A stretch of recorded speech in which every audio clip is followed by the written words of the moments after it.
première étape, on va chercher le sens du blanc, le travail du blanc, ce qui s'appelle l'épine. Hein. Donc pour ce faire, on vient poser le type, la partie la plus fine, la pointe du sion en fait, hein, dans la main comme ça. Et puis on va appuyer ici pour le mettre en tension. Hein. Et on le fait rouler sur une surface bien plane. Et à un moment donné, on va s'apercevoir que quand on le fait rouler, le blanc qui s'arrête toujours dans la même position. Tac, il y a un point dur. Et là, je suis bien sur mon point dur de mon blanc. Hein. Donc à partir de ce moment-là, je prends mon crayon blanc. Et là, je marque le sens de mon blanc. Voilà. Alors maintenant, je fais pareil pour la deuxième partie. Alors là, c'est beaucoup plus compliqué parce que je suis beaucoup moins flexible. Hein, c'est la partie rigide. On va quand même le sentir à un moment donné. Hein.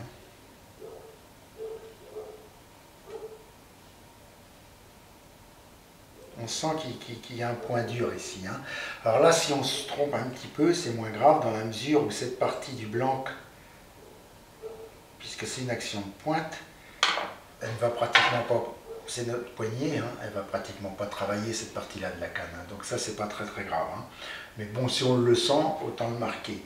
Et puis après, ben, je vais vérifier un petit peu en alignant ma canne, puisque j'ai marqué le sens de l'épine des deux côtés. Là, il est bien aligné. Donc maintenant, je refais la même chose avec l'ensemble de la canne. Hein. Et là, je suis sur le sens du blanc. Je vérifie si mon trait est bien positionné.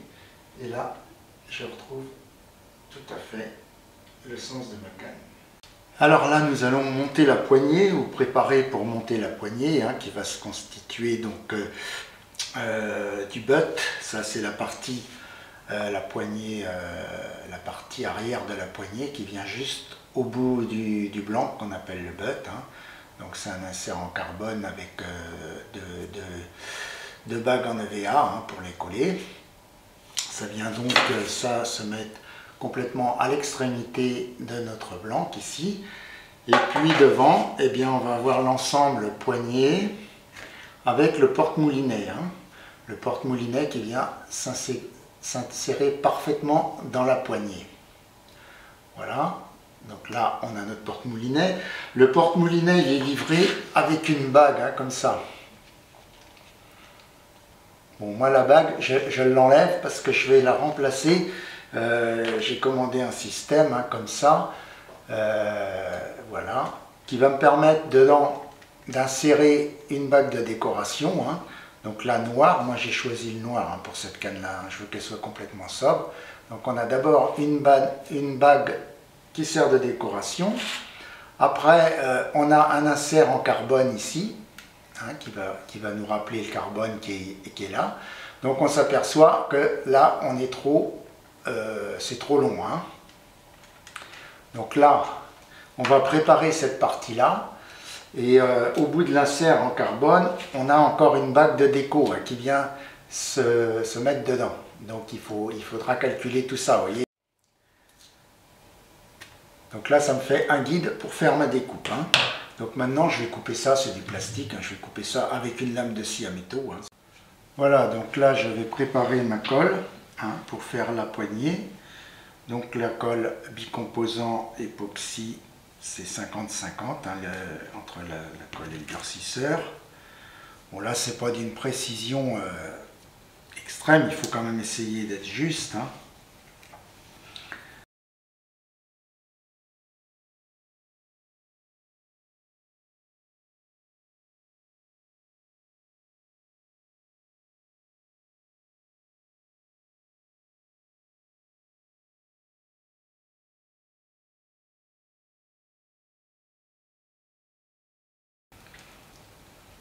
Alors je vais commencer par préparer la bague du porte-moulinet. Donc je prends l'insert, je mets de la colle dedans, je mets une bonne couche parce que je vais pousser. Et puis on peut toujours nettoyer après avec l'alcool à 90. si ça déborde un petit peu. Donc voilà ma colle.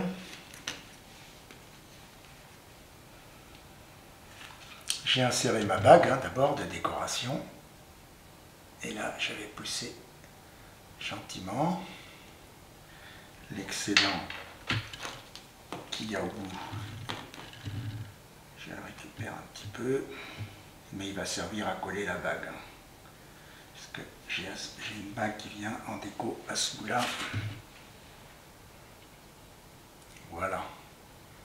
Alors là, ça n'a même pas débordé, vous voyez, puisque je l'ai bien mis par l'intérieur avec la bague, ça n'a pas bougé. Donc ça sera monté sur le porte-moulinet dès que celui-ci va être collé. Alors on va d'abord mettre de la colle sur la partie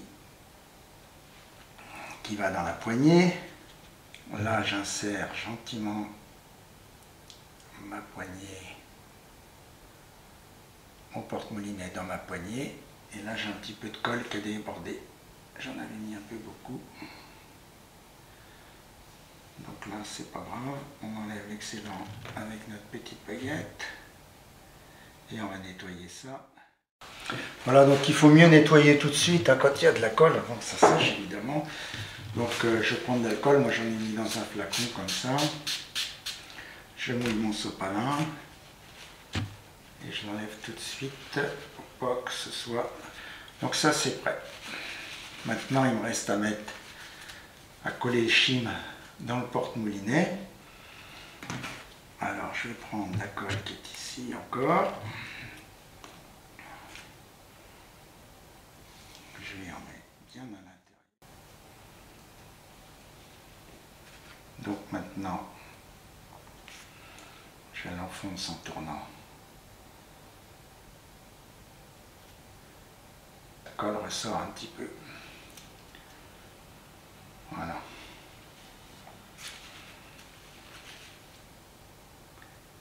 On l'enfonce bien. On enlève là. Voilà. Donc ma poignée n'a plus qu'à sécher. Et après je pourrais l'arrimer de telle sorte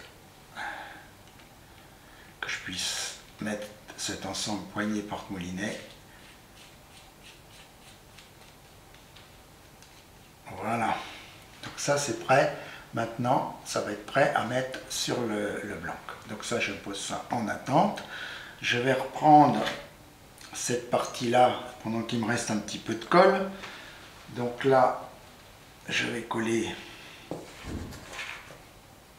le talon de mon bête, de ma poignée. Voilà, donc j'ai mis ma colle. Maintenant, je tourne et je l'enfonce ici. C'est parfait. Je colle ce bout de poignet sur le talon et je vais en profiter pour rimer la bague en Eva qui va devant la poignée. Donc je prends mon rimeur. Alors pour rimer droit, je le laisse tourner dans ma main un petit peu. Voilà, là ça devrait être pas trop mal. On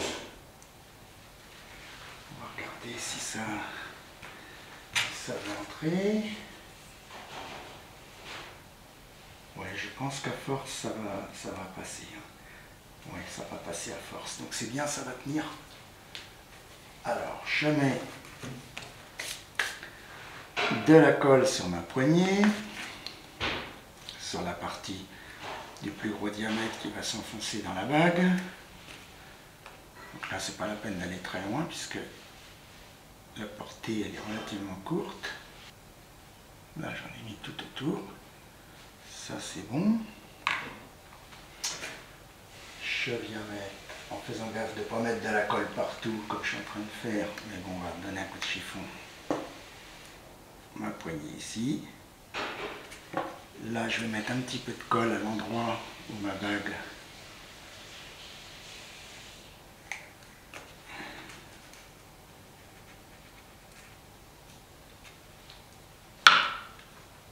et là, normalement, voilà, Ça rentre tout seul. M'empresser de nettoyer ma poignée parce que j'ai vu que j'avais un peu de colle le long. Voilà pour cette première partie. De toute façon, il faut que je refasse de la colle pour mettre le porte-moulinet et que je calcule ma distance pour bien le positionner par rapport à mon avant-bras. Alors dans les accessoires de montage, il va nous falloir aussi des rimeurs. Ce sont, vous voyez, des ustensiles qui sont faits pour limer, pour adapter les poignées, porte-moulinet et autres au diamètre du blanc, puisqu'il faudra bien adapter chaque élément à sa propre canne. Donc ça, c'est vendu aussi sur le site de Rodahouse, il n'y a pas de problème. Voilà, ça c'est des choses qu'on peut travailler à la main. Il y a un manche qui est vendu avec pour limer, mais le plus pratique, c'est de l'installer sur une visseuse. Et puis voilà.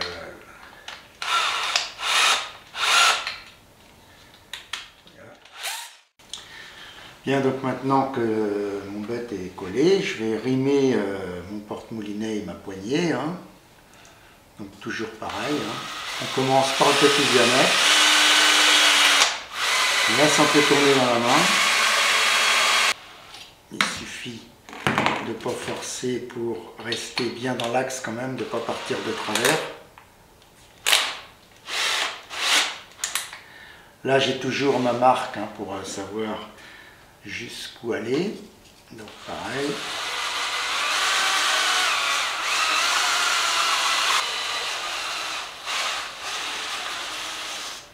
Voilà. Donc pour la bague c'est pareil. Alors ça, la bague finalement je me suis aperçu que l'Eva c'est assez tendre et que ça se déforme un petit peu en le tenant sur la partie du butt. Donc je le fais à la main, carrément avec un rimeur comme ça, et puis j'y vais tranquillement en limant à la main. Ça va se faire très bien. Donc ça je vais les épargner. Voilà, donc maintenant je vais positionner ma poignée avec le moulinet. De telle sorte à bien régler la distance entre le butt pour mon coude et pour ma position sur la canne. Donc j'enfile d'abord ma bague en Eva qui vient en bas de la poignée. Voilà, je vais monter directement le moulinet sur la poignée pour le positionner.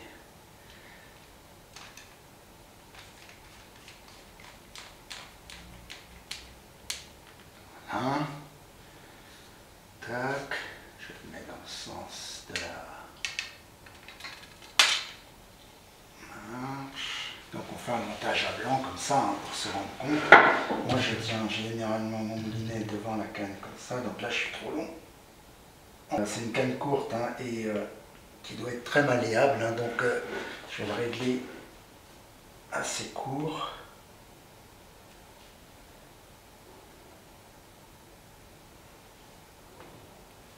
Voilà, je vais mettre le sion pour me rendre compte. Voilà, donc là, moi je suis pas mal là, je suis un tout petit peu en dessous du coude. Voilà, ça me donne encore un petit peu pour lancer. De toute façon, c'est pas une canne pour faire des lancers hyper longs, c'est surtout une canne pour pêcher sous la canne. Bon, bah là, je pense que je suis pas mal là. Là, c'est bon. Alors, je vais marquer. Je reprends mon crayon blanc. Là, je vais marquer ici. Ok, derrière la bague, là, bien sûr. Voilà. Et là, il faut que j'enlève mon moulinet. Donc, à nouveau, on refait de la colle. Donc, je vais d'abord en coller le blanc, puisque j'ai marqué le haut et le bas de ma poignée. Donc là, je peux monter jusque là. Et là, la limite inférieure, c'est ici. Dans ma poignée, juste sur la partie creuse où viendra ma petite bague Eva, je vais en coller un petit peu.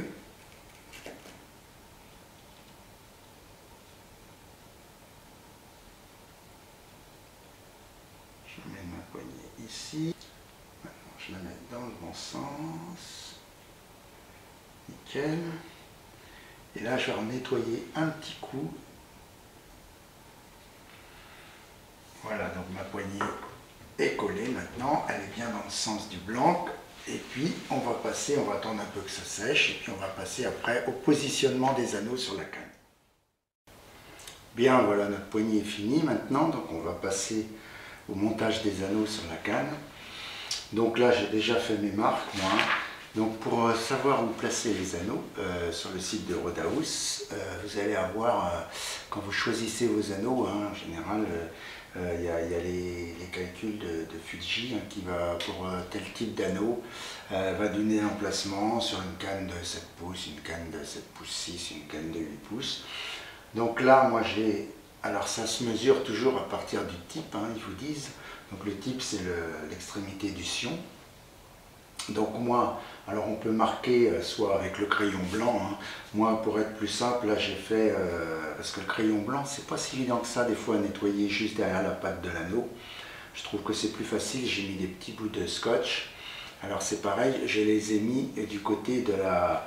Alors je vais prendre un gros anneau pour être plus visible. Vous voyez, la bordure ici de mon scotch, ça va correspondre à l'axe de mon anneau ici. Hein. Je ne sais pas si je suis bien clair.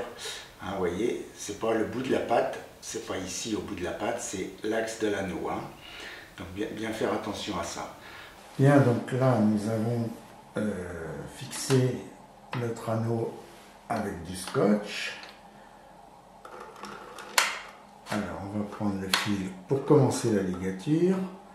Donc là je passe par dessus, je commence assez près du pied de l'anneau, hein, puisque c'est pas la peine de faire des ligatures hyper longues. Je passe derrière, je passe sur mon anneau, je fais bloquer mon fil ici, et je vais commencer ma ligature. Maintenant mon fil, hein, voilà.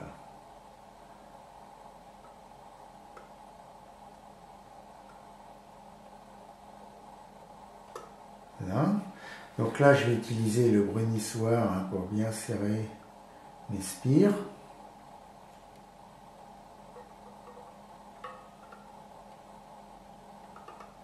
Voilà. Là, on arrive le moment délicat.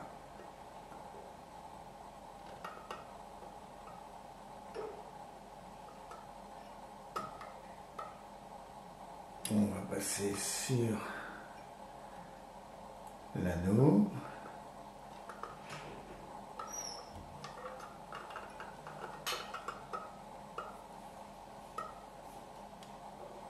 Hop. Alors là, je vais couper l'excédent de mon fil à ligaturer. Voilà. Je continue mes spires.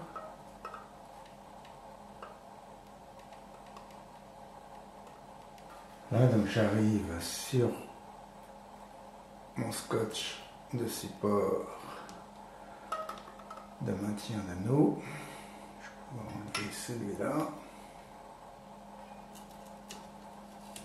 Voilà.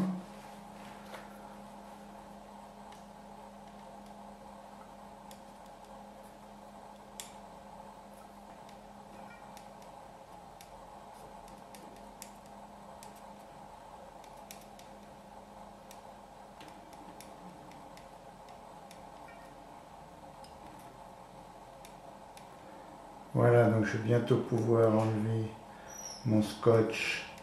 Mon anneau tient bien maintenant puisque ma ligature est aux 3/4 avancée. Voilà. Je vais enlever le scotch de maintien. Voilà. Et on va terminer tranquillement. Voilà, donc là, on n'arrive pas très loin de notre pâte. Donc, on va préparer la fin de la ligature. Donc pour ce faire, je prends un fil. Donc là c'est pareil, hein, c'est du fil à ligature. Hein. Je fais une boucle comme ça tout simplement. Que je passe sous mon fil de ligature ici. Et je vais faire 4 à 5 tours.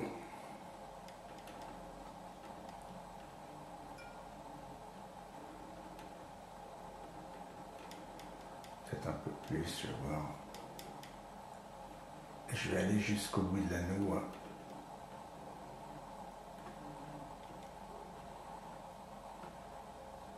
Allez, encore un tour ou deux.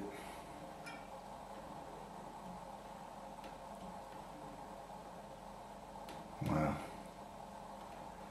Donc là, je bloque avec mon doigt. Je ne sais pas si vous voyez bien mon fil pour pas qu'il se... Je coupe. Et je vais le passer dans ma boucle.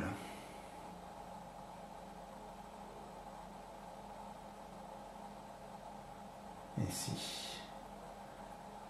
Voilà. Et maintenant, je vais tirer ici. Et mon fil est repassé sous les spires. Il n'y a plus qu'à couper avec un cutter, un scalpel, ce que vous avez. Voilà, comme ça ma ligature est propre et terminée. Bien, voilà, ben nous voilà rendus à l'anneau de pointe, hein, donc comme ceci. On va le mettre au bout du sillon. Alors pour ce faire, on va le coller d'abord avec un bâtonnet de colle fusion. Donc tout simplement, je fais fondre ma colle. J'en mets au bout du sillon. Et je mets mon anneau.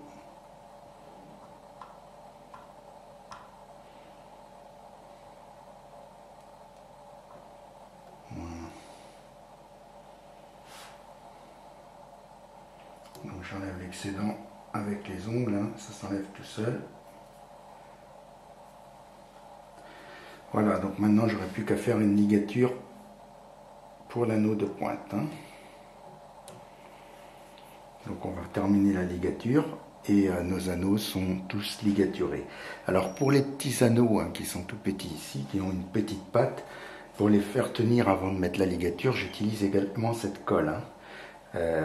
Je chauffe le bâtonnet, je mets un petit peu de colle sur la patte de l'anneau et je le mets en position avant de mettre ma tresse parce que les pattes d'anneau sont tellement petites que sinon ça se casse la figure. Donc là c'est un exercice un peu minutieux.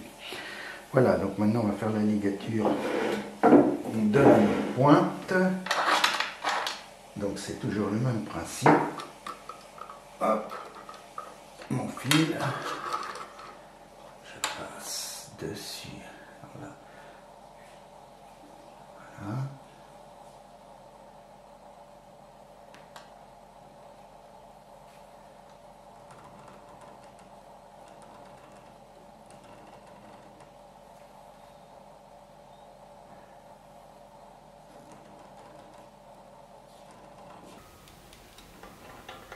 Vous voyez, ça s'enroule tout seul, hein. Il suffit de... Donc là, on va monter sur l'anneau, ça y est. Vous voyez, ça monte bien. Hein. Et on va aller jusqu'à la limite de la patte ici. Je coupe l'excédent et voilà. Ma ligature de pointe est terminée. Bien, voilà, la canne est prête à vernir, hein, donc toutes les ligatures sont terminées maintenant. Donc là, je la mets sur le banc de montage, je l'ai raccordée sur mon mandrin. Alors pour le vernis, on va utiliser des seringues, parce que là, il faut qu'on soit très précis dans nos mesures. Hein. Donc le vernis, c'est comme la colle, c'est du bicomposant, et on met 50-50. Sauf que autant la colle, s'il y a un tout petit écart, ça ne va pas être méchant. Le vernis, il faut absolument qu'on soit précis dans la mesure. Hein. Donc on a des petites seringues graduées pour mesurer notre vernis, et ça se fait très bien. Hein. Donc on va faire moitié-moitié. On va mettre ça dans un petit godet et on va mélanger pendant 3 minutes. Ça c'est pareil, hein, il faut bien mélanger. Alors pas trop vite, doucement pour éviter que ça fasse des bulles d'air. Hein. Alors après les bulles d'air, de toute façon on les enlève avec la lampe à alcool. Hein. C'est pas trop un problème non plus, mais bon, si on peut éviter d'en mettre, c'est pas plus mal.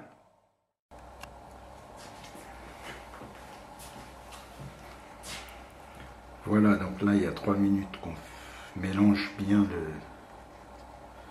le vernis, donc on va pouvoir maintenant le mettre sur nos ligatures. Alors on a deux types de pinceaux, un large et un plus fin, hein. Donc là je vais commencer par la ligature relativement large ici, donc je prends ce pinceau là et j'en mets copieusement. Et je viens bien garnir la pâte de l'anneau ici.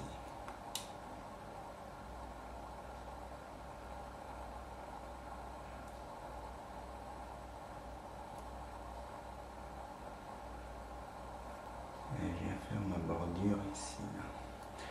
Alors j'ai été un peu vite et du coup j'ai débordé. Donc je vais reprendre un petit bout de sopalin.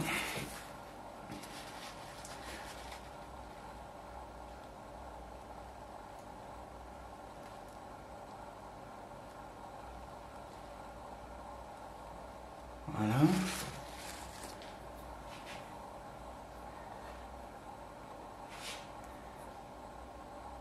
Voilà, je continue sur ma lancée.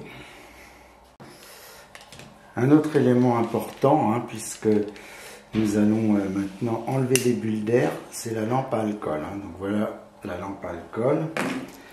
Ça va me permettre de réchauffer un peu mon vernis.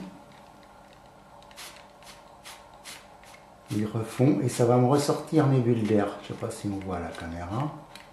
On y va gentiment pour pas trop chauffer le blanc.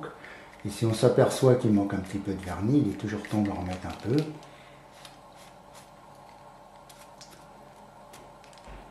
Vous voyez, ça rend mon vernis plus liquide et ça va refaire sortir mes bulles d'air. Donc ça, je vais faire ça sur toutes mes ligatures. Hein.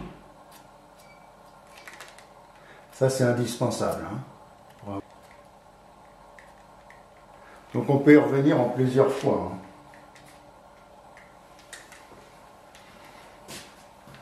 Là, donc je reviens un petit coup dessus. Il reste quelques petites bulles. On les voit parce que ça fait comme un petit peu de la mousse. Voilà. Voilà, je fais tout le long de ma canne comme ça. Et j'hésite pas à revenir plusieurs fois.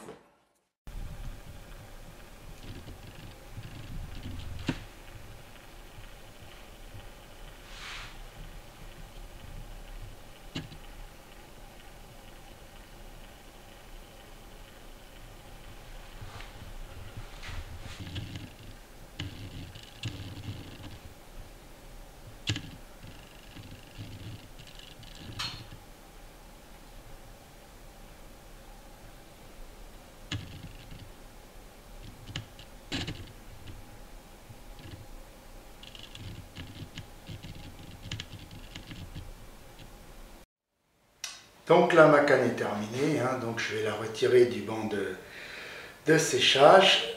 Voilà le résultat.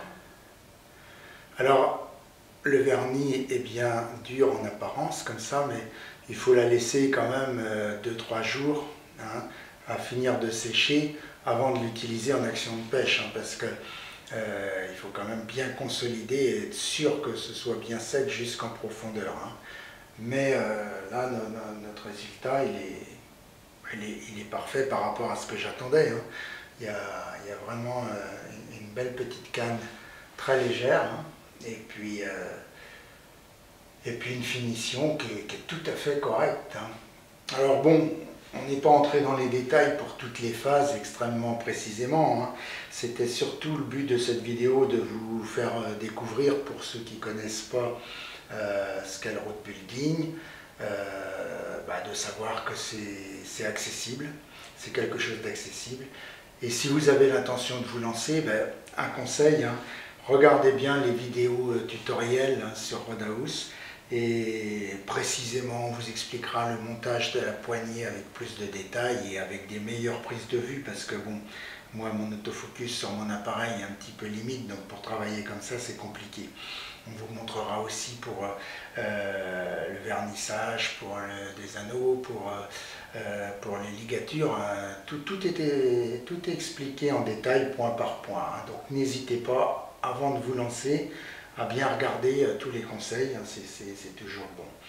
Mais voilà, encore une canne qui va m'apporter, je pense, beaucoup de plaisir. La prochaine vidéo, j'espère qu'elle pourra nous apporter des tests de cette petite canne où je vous donnerai mon ressenti. Et puis ben, j'espère qu'il y aura au moins un poisson pour qu'on voit comment elle se comporte pendant le combat. Voilà, merci d'avoir regardé la vidéo.